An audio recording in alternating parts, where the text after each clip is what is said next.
Welcome to Stewardology, a podcast where two worlds collide. In this show, financial advisor Tim Russell and Reverend Drew Gysi come together to explore the intersection of financial stewardship and theology.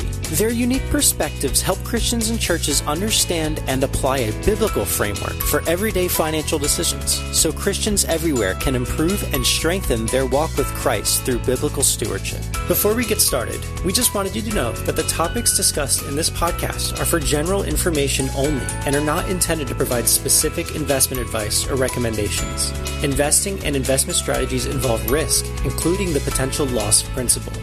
Past performance is not a guarantee of future results. Securities and advisory services are offered through Genius Wealth Management, member FINRA and SIPC. Without further ado, here are your hosts, Tim Russell and Drew Gysi.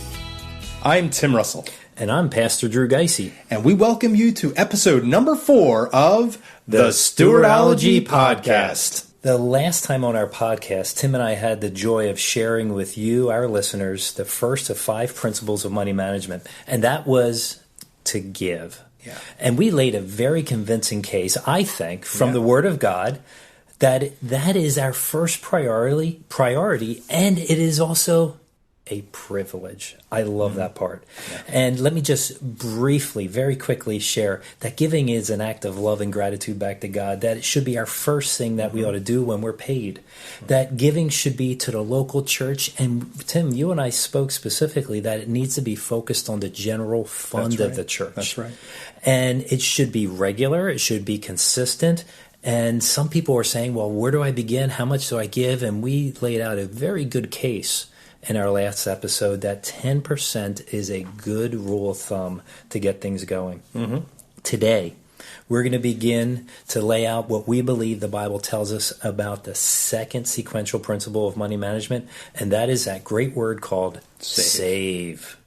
And for over 30 years, we here at the Life Institute, we've been passionately preaching and teaching that after you give back to the Lord, you are to take a portion of what you have and save it. You're to take it and tuck it away to take care of your family and close family, extended family. But sadly, many people today do not apply this key money management priority, and they wind up in this endless, crazy cycle of financial struggles. I want to say again today, as we begin, so we get this and understand this, that our first priority and privilege is giving back to the Lord, as we talked about last episode. And if you didn't listen to that episode, please hit pause now, jump back, listen to that one. Now, immediately following our giving unto the Lord, our second financial priority is to save. And we are to do this to protect our family. Mm-hmm. Yeah. So I understand that this is our next financial priority, but the question that comes up is why. So I'd like us to take some time, Tim, and roll out what we believe are the 3 logical reasons of why one ought to make savings their second financial and stewardship priority.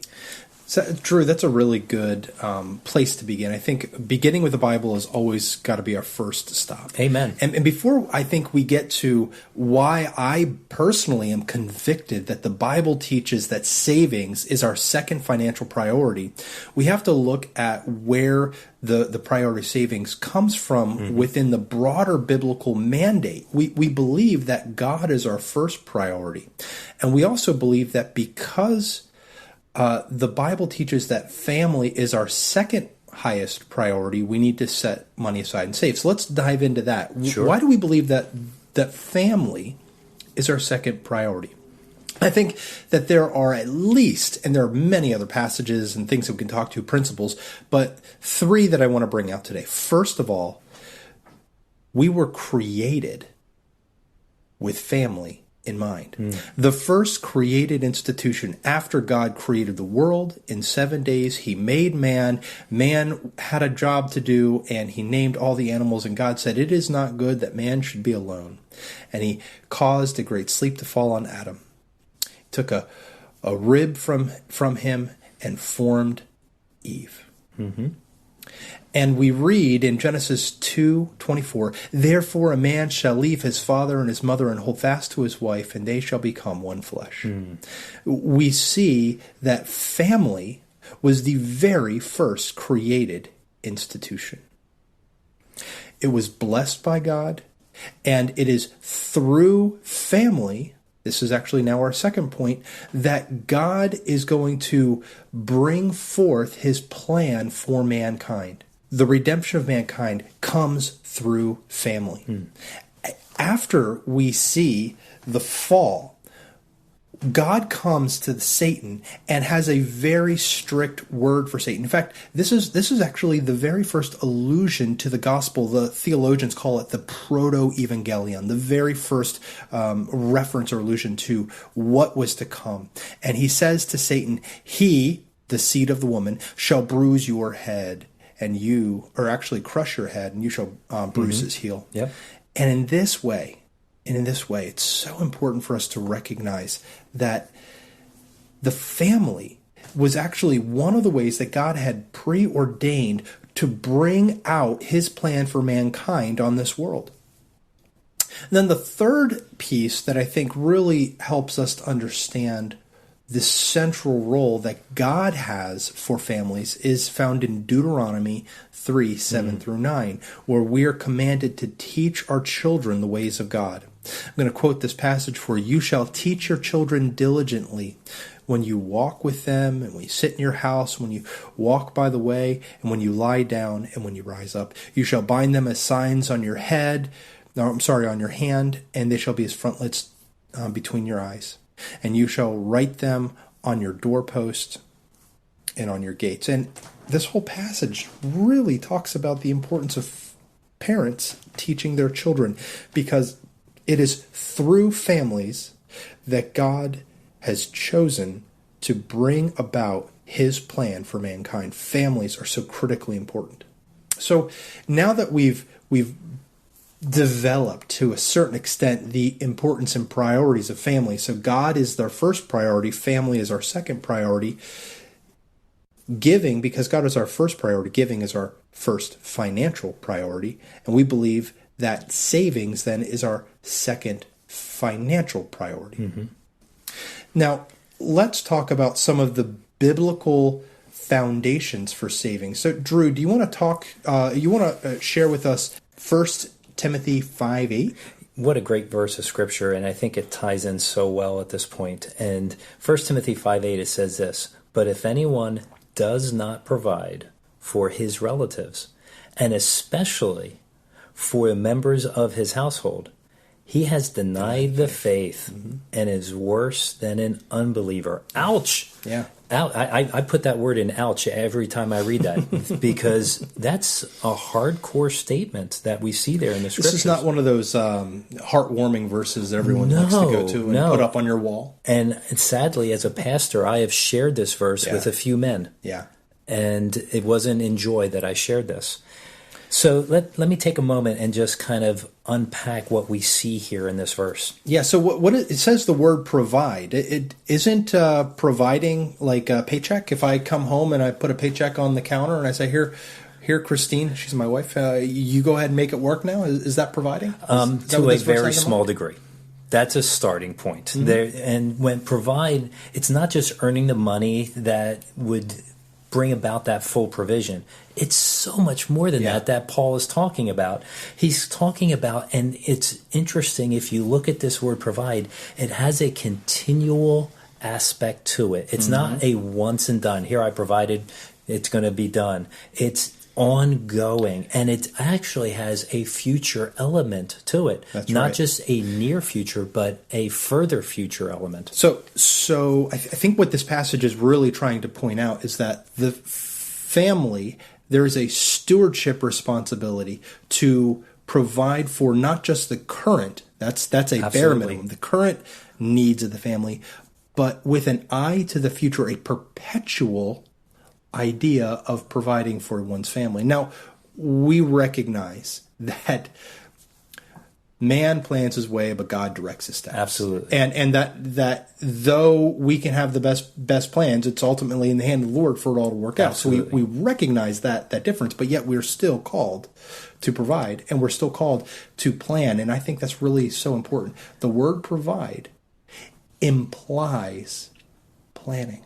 Absolutely. When you break down the word provide and you see that it has an ongoing and future connotation to it, that we recognize planning is required. So when it talks about his relatives, why is that important? Well, we see here in the verse, it talks about relatives, especially the members of that person, his own household. And my stewardship obligation is not just about me. We have this cascading sequence of responsibility, first and foremost for our immediate family members, as it says here in the text, the members of his household. But it also includes other relatives. I'm out of the house. I don't live with my parents anymore, but I still process and think about it. My mother-in-law, I do the same. So when we talk about unleashing the gospel through our stewardship, which is what we believe these 5 principles are doing, I think very clearly this is one of the ways in which the gospel is unleashed in our lives. Yeah. Because we recognize that our responsibility is not individualistic. Our relationship with God is not ultimately about you and eternity personally in heaven, but it's also requires us to look out for the needs of others. Absolutely. So I talked about, in the notes here, we talked about this cascading sequence of responsibilities. And so think about a bullseye. In the center of the bullseye, you've got your family, right? That's your absolute, the people inside your house. You've got to protect and provide for them. Yep. And then beyond that, think about your extended family. So your in-laws, your parents in their aging years. Actually, that's explicitly what this whole passage of 1 Timothy 5 is all about. It's talking about families or children who are not showing due respect and caring for their aging parents and forcing it on the church. So he's saying, man up. Step up. Man up. Let's take care of your family. And then it's not explicitly stated here, but it's implied in many other places throughout Scripture that another ring of that bullseye would be those who are provide for those who are of less means to be able to do so themselves. And we're going to talk about that when we get to the offering section. Yes. But there needs to be a place in our budget to set aside and save for the future well-being of our family. I think that's so important. And then, Drew, why does he go on to say, denied the faith and worse than ever? What does that mean? That's the ouch phrase I used earlier. And that's what it is. Denied the faith, worse than an unbeliever. You know what? Even those that do not claim the name of Christ, that are not a Christ follower, even those people, if you can use those that are unsaved, you can use that term, they still take care of their own. They still have family and they take care of their own. Christians should not contradict the message of grace and forgiveness by living a lifestyle that shows that everything is ultimately about them. And, you know, Tim, as we're talking right now, I'm having flashbacks of men that I have had to have a conversation with because it was all about them, and they put their family in a financial turmoil because of their selfishness and self-centered focus, and it was about them. So it's one of those things, and again, having to speak to somebody and say, you know what, you're not living up to the word here. You're not living up to the gospel. They have, according to what Paul says here, they have denied the faith. Hardcore there. So, but we're also called to be proactive. Tim, Proverbs 22:3, 27:12. Read it to us. So, my dad has these pet verses that Sure he does. always likes to share, and it's been beat into me, into my head, not physically, but into my mind and my psyche. These verses, which say the exact same thing, and I believe that when the Bible repeats itself, you ought to sit up and pay attention. Listen. So the Bible says in Proverbs 22:3 and 27:12, the prudent sees danger and hides himself, but the simple go on and suffer for it. Yes. So let me break this down for you here. We are called to be forward-looking, to demonstrate prudence, to see problem areas, and take appropriate measures. Financially speaking, that means we should anticipate future problems and proactively plan how to handle them. So this may be property taxes or saving for college. My dad in seminars he's famous for having all the people there say, okay, who here has daughters, young daughters in the home? Raise your hand, raise your hand. You know what? I see a danger in all of your futures. What's that? Your daughters. Really? Yeah. It's called wedding. Yes, it is. Do you know how much the average wedding costs these days? It depends on which camp you're in, but I'll say minimum of 20. But I have been to weddings that have been just short of 6 figures. Yeah, so let's say you're a conservative Christian. Maybe you don't have alcohol at the wedding, or dancing and DJs. Yeah, maybe you can save some money on some areas, but you're going to be hard pressed to get out of there under $15,000 to $20,000. You're right. And if you have multiple daughters, that's an expense. So one of the applications for this verse is to stop and think about this. What does this mean to me in my life? I think it means we need to set aside and save. Well, what about providing for income at the death of the first spouse? Yes. Or, replacing a car, because we know those things don't last forever. Water heaters, roofs, things of that nature. And now, you bring up your even property tax bills. You have the property tax. If you just wait all year round and then all of a sudden you get that property tax bill. Assuming you're not escrowing your taxes. Assuming that you're not. My wife and I do not. So every month we are taking money. We're tucking it away. Just paid that bill myself. We just took care of it ourselves actually last month. Yeah. And you do that, and you have to be we were looking ahead to see the evil. Not that property tax is an evil, but it can drain the bank real quick if you don't prepare ahead of time. So another verse that we like to talk about, and I think it's really important, is Proverbs 21:20. Precious treasure and oil are in the rich man's dwelling, but the fool devours all that he has. Tim, problem. What? You didn't like my reading? Let me read it again. Precious treasure and oil are found in the rich man's dwelling, Tim, but the fool devours all he has. Tim, what version of the Bible are you reading? What do you mean? Let me read it to you. In Proverbs 21:20, it says, precious treasure and oil are in a wise man's dwelling, but the foolish man devours it. Tim, go ahead. So Drew and I are joking about this. Obviously, we knew what the verse said. But so many times when we read a passage like this, we make assumptions that precious treasures and oils are a sign of wealth. And what this verse tells us is that no, it is a sign of wisdom. Yes. Having reserves is a sign of wisdom. But what does the foolish man do? Drew, if you could put what the foolish man does in modern day English, how would you phrase that? He earns his paycheck and it's spent. He earns another one and it's spent. Paycheck to paycheck. The word devour is the exact same word that's used of the great fish that swallowed up Jonah.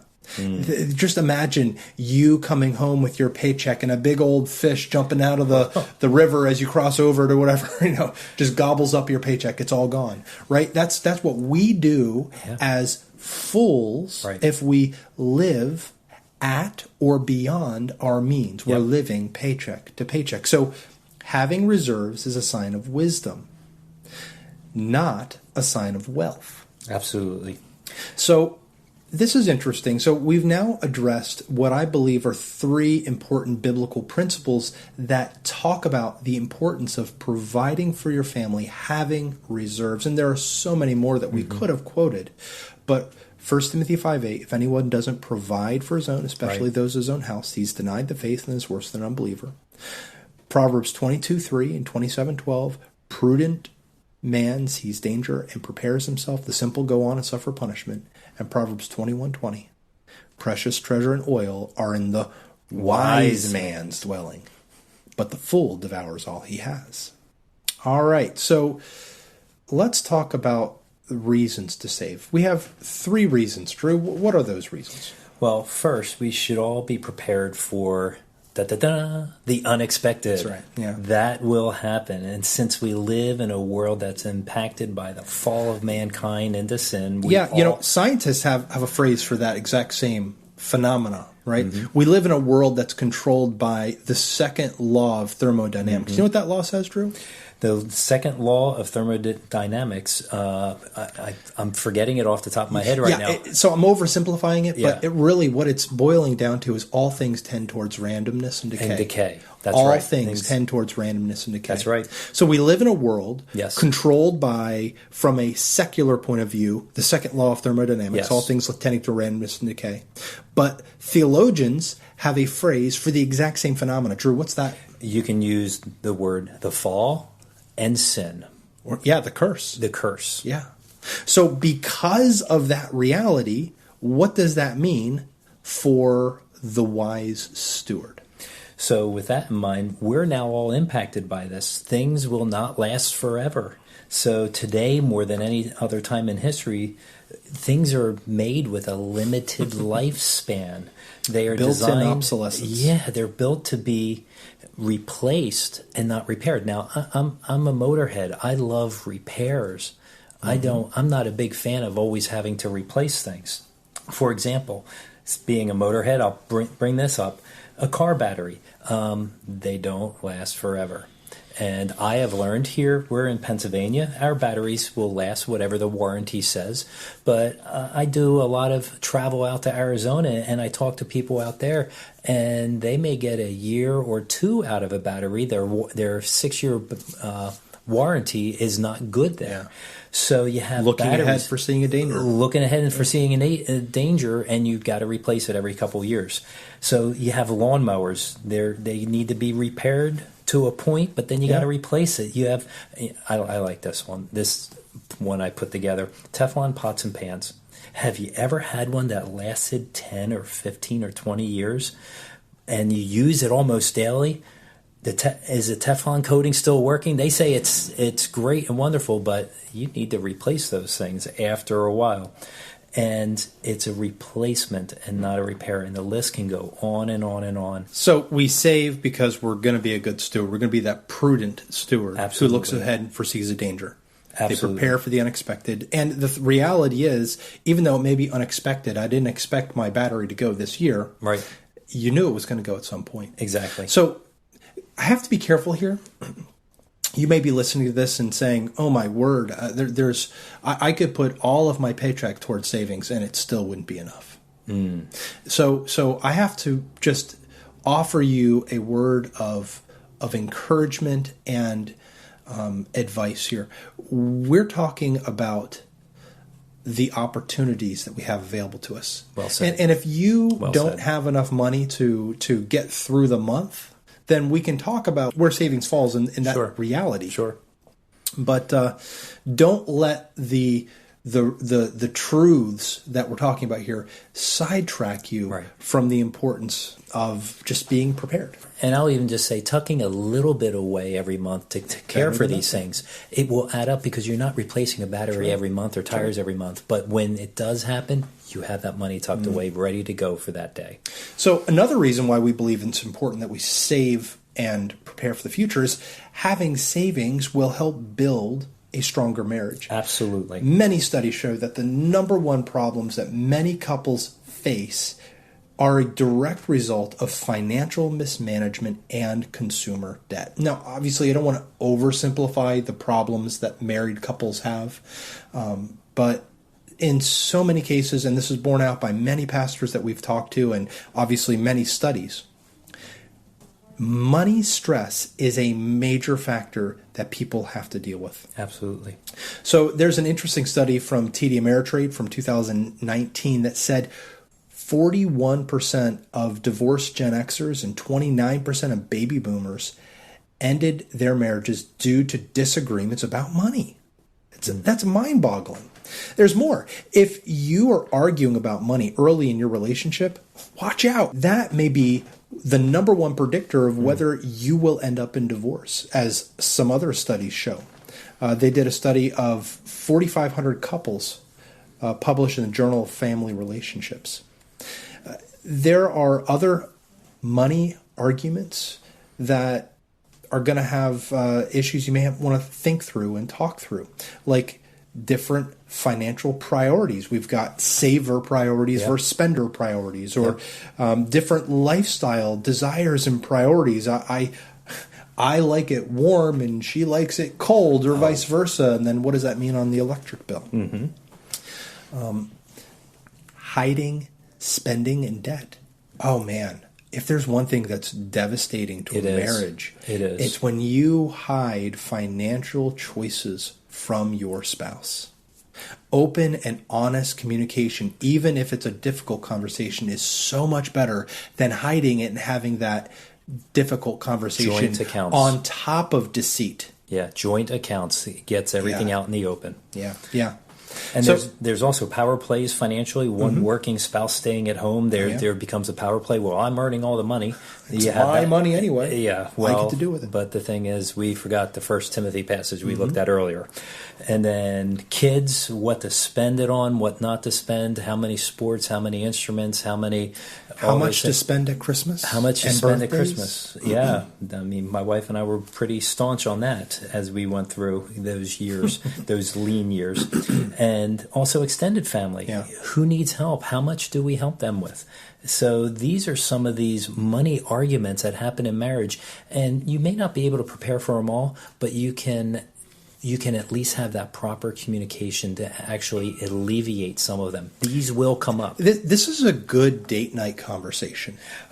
I think, you take your spouse out for a date, and let's just talk about how do we view saving spendings or lifestyle priorities, spending debt, power plays, kids, and extended families. If you want to have a really good date, make sure you stay on some of the safer ones. I would save the other ones for not so good of a date. Perhaps.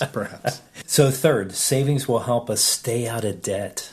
Yeah, it's a very good adage that we like to share with our clients and people at churches. If you don't earn interest, you're going to pay interest. Think about that. Let me say that again. If you don't earn interest, you'll pay interest. If you don't have money sitting in reserves, you don't have money in the bank, it's very, very likely that you will be in consumer debt. So you'll have credit card debt or other loans in which you will be paying interest every single month. If you aren't earning interest by having money in reserve, in the house of the wise is stores of choice food and oil, and I believe that also refers to having just reserve savings, you're going to have to pay interest. Beyond that, I think that we need to recognize that when I sit down with a family and I look at their tax return, and I look at that first page that shows how much you have in terms of dividends and interest, it tells me almost universally true 3 things.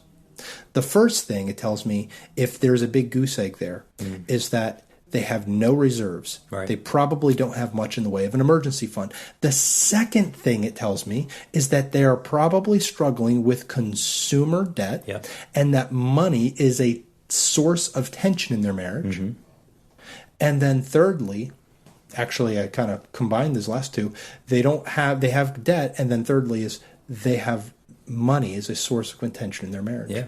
And when I review that with a couple, I think out of the hundreds of times, only once has that led me wrong. It is so common that when you don't have reserves, you're not going to have savings, you're going to have credit card debt, and money's going to be a problem. Yeah, for sure. And I don't know about others that are listening, but if I had a choice to either keep the money that I have earned in my accounts and even earn something more with it, or give it away on the interest of borrowed money, I'm in favor of keeping it, growing it, and saving it. That's my adage of what I like to do. So, Tim, let's think about some application points. We've covered a lot of ground already. We still have more. So let's think through some application points. How should one apply the principle of saving in their own life and family? So what are some of those things? Well, savings should be the second thing you do when you make money. Savings has to be viewed as a necessity, not a luxury. Many choose to save if there's money left at the end of the month, right? Yeah.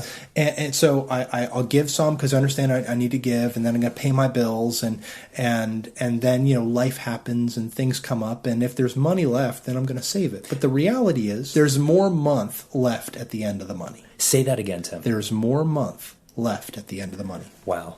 And I think that's so important for us to recognize. If we don't tell our money where to go, if we don't use a budget, and we'll talk about budgeting in future episodes, but if you don't use a budget, your money will boss you around and will go wherever it wants to go. Yes. We need to plan ahead, to be proactive, and to have savings. It must be a necessity.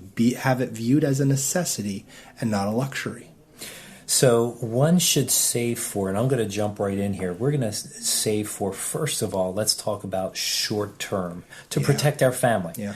Proverbs 22:3, great passage of scripture. It says this: the prudent sees danger and hides himself, but the simple go on and suffer for it. There's two types of short-term savings. We have an emergency fund and planned expenses. So let's take a look at emergency fund real quick. Ideally, they should have about 3 to 6 months of their living expenses tucked away. I want to break that down. So, Drew, you said as a rule of thumb, an emergency fund is 3 to 6 months of living expenses. So, could you explain that 3 to 6 month differential?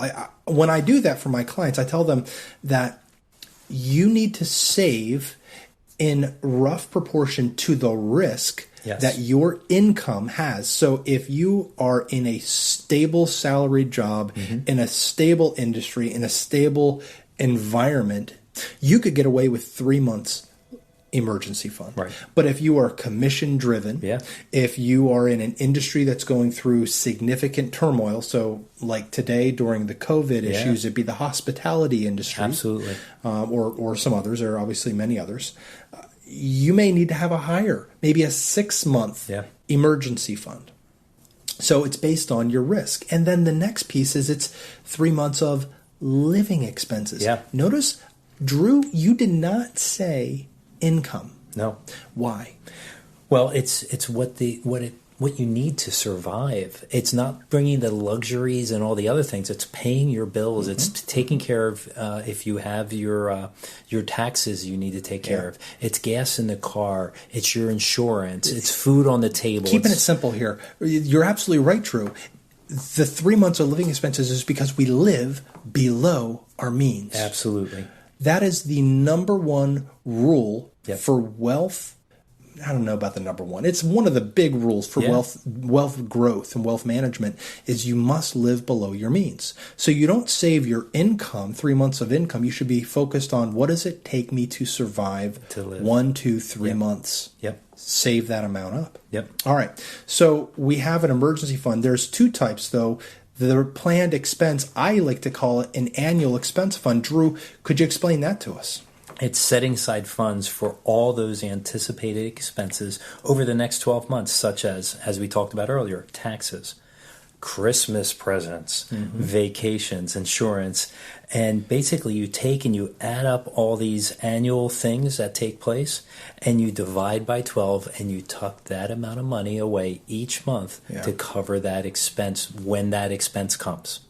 I personally found this one little trick so enormously helpful. Without an annual expense fund, I tended to just rob Peter to pay Paul. Oh, yeah. I would dip into my emergency fund for things that weren't emergencies. You know, Christmas comes every year. Yeah, it does. Exact same day of the year. It does. And for some reason, you don't think ahead and prepare for it.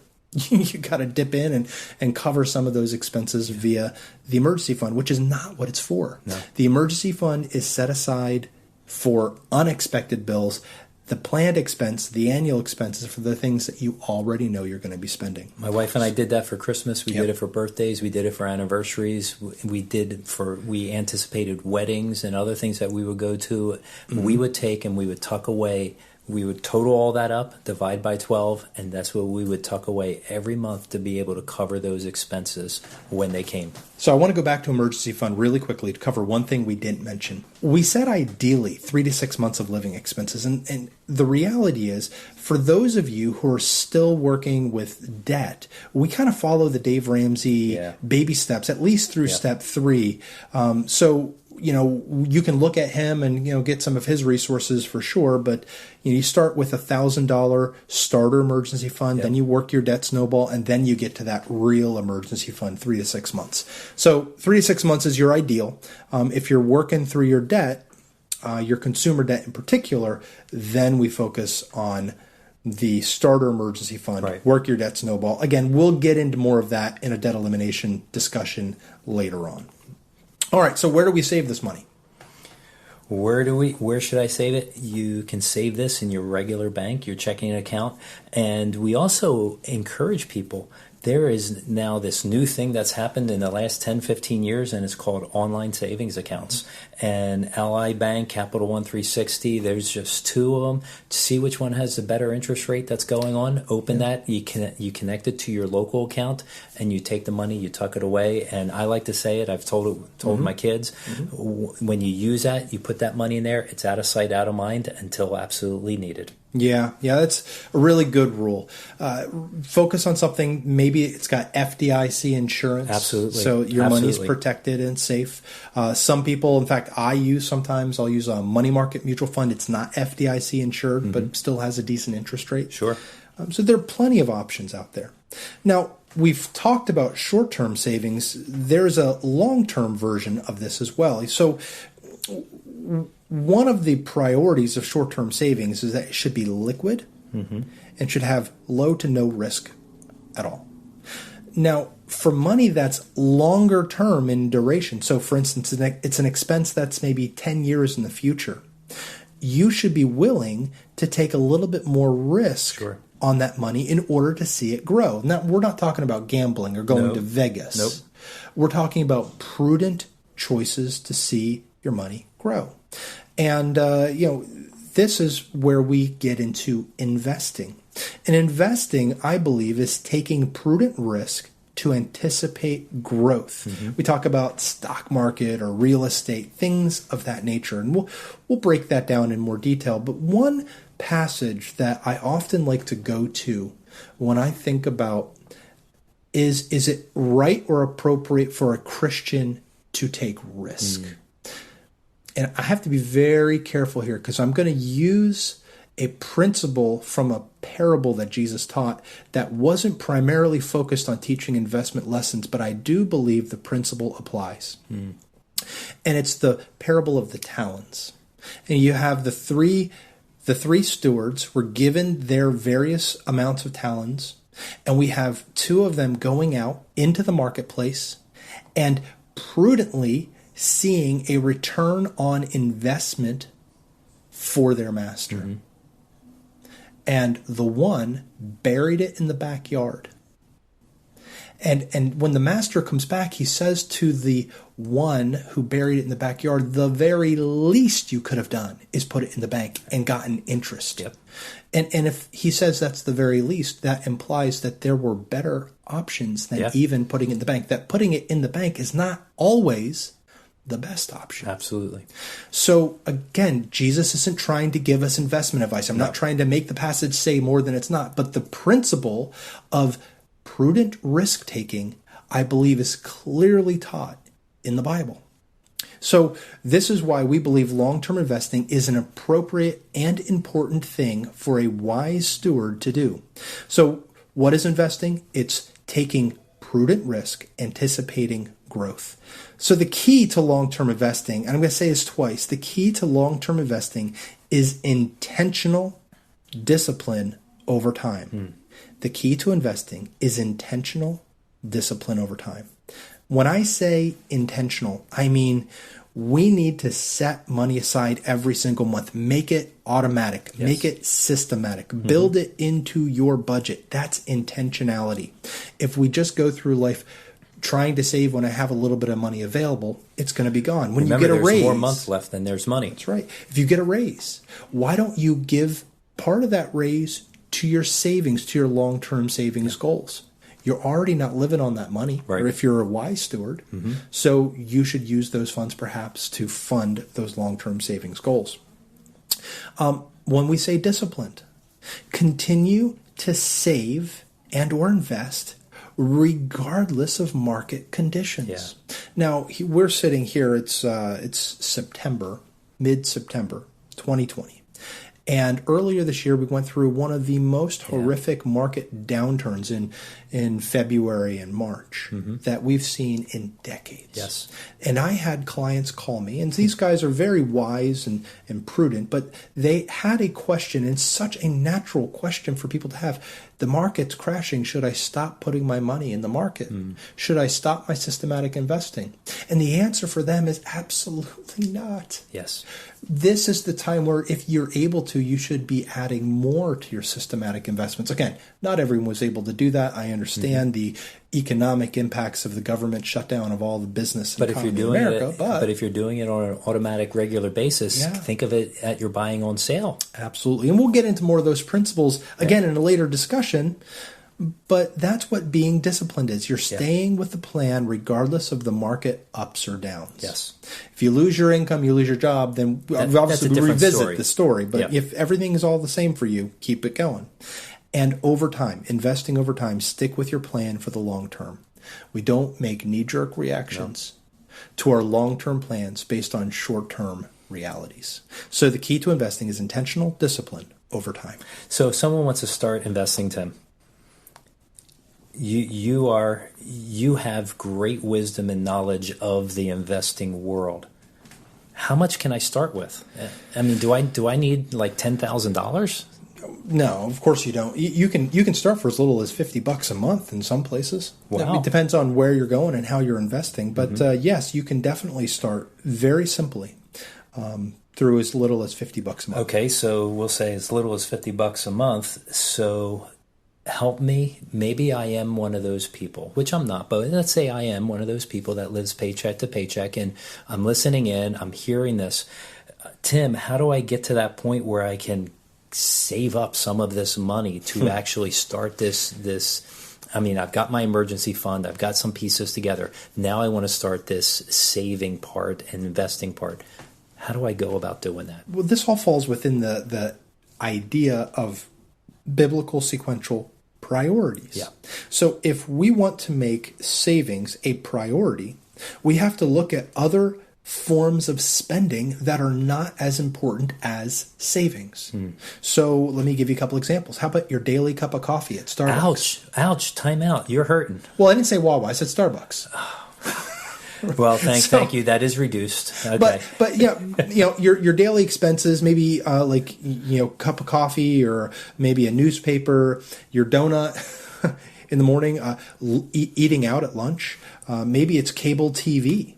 Or other subscription services, Netflix, or other services you're just not using. Well, I'll just even bring in, as you just mentioned, the daily coffee, the lunches, the eating out, those things. Anytime you choose to actually buy food on convenience, you wind up spending more than what it would cost to actually do it at home. So number one, you reduce spending. So find spending areas that are lower priorities. Number two, find ways of increasing your cash flow. You can do this through maybe doing a little extra work, maybe taking an extra job or doing overtime, delivering pizzas, DoorDash, whatever.